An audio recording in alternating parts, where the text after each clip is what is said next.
ফলে এই মূলনীতির কারণে ৭৬-এর মন্বন্তরের মাধ্যমে এই বাংলার সবচেয়ে সমৃদ্ধ অঞ্চলের ১/৩ লোক না খেয়ে মারা গেল। ইসলামের একটা মৌলিক নিয়ম হলো, যে দেশে যে জিনিসটা মানুষের ক্রাইং নিড, মানে সবাই খায়, আমাদের দেশে কোনটা খায়? ধান খায়। এই ধানের মধ্যে ইসলামী হুকুমত দিবে, ভর্তুকি দিবে। এখন ধানের দাম, চালের দাম কত? ৬০ টাকার নিচে কোনো চাল নাই। আপনি যদি মনে করেন যে আধা কেজি চাল, আধা কেজি পাথরওয়ালা চাল কিনবেন, তারপরে ৬০ টাকা কেজি কিনতে হবে, এই চাল ৬ টাকা ১০ টাকার মধ্যে আপনি পাবেন। কারণ কি? ইসলামী হুকুমত সবচেয়ে ভর্তুকি কোথায় দিবে? যে জিনিসটা ওই অঞ্চলের লোকজন বেশি খায়, যেটা খেয়ে জীবন ধারণ করে, ওইটার মধ্যে সবচেয়ে বেশি ভর্তুকি দিবে। সরকার, হুকুমত এখানে টাকা খরচ করবে যাতে তার অঞ্চলের কোনো মানুষ না খেয়ে মারা যায়। অন্তত আপনি যদি ৪টা ডাল ভাত দেন অথবা একটু শুকনা মরিচ দেন, বাঙালি কিন্তু খেয়ে দিয়ে জীবন ধারণ করতে পারবে। এখন বলেন, আমাদের হুকুমত ভর্তুকি দেয় কোথায় দেয়? আমলাদের গাড়ি কেনার জন্য ফ্রি ট্যাক্স, কি বলে, সুদ ফ্রি টাকা কারা পায়?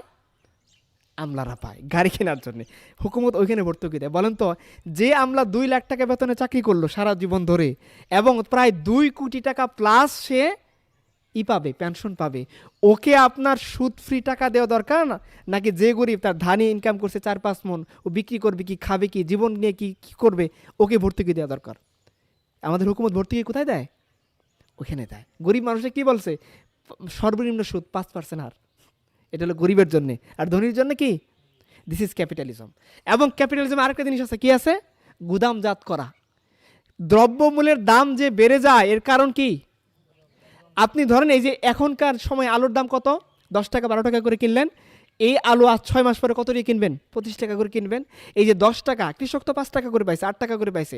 8 টাকা কেজি আলু কীভাবে 25 টাকা হইলো? গুদামজাত করার কারণে। রসুনের দাম কত হবে? 200 টাকা প্লাস রসুন কিনছেন আপনারা, পেঁয়াজ কিনছেন 250 টাকা করে। 20 টাকার পেঁয়াজ 250 টাকা কীভাবে হয়? ইসলামে গুদামজাত করা হালাল না হারাম? হারাম। দাম বাড়ানোর জন্য। আর মনে করুন যে বাঁচানোর জন্য গুদামজাত তো সবাই করবে, কিন্তু দাম বাড়ানোর উদ্দেশ্যে গুদামজাত করা কি? মজুতদারি করা কি? ফলে প্রোডাক্টের দাম বাড়ার কোনো সুযোগ।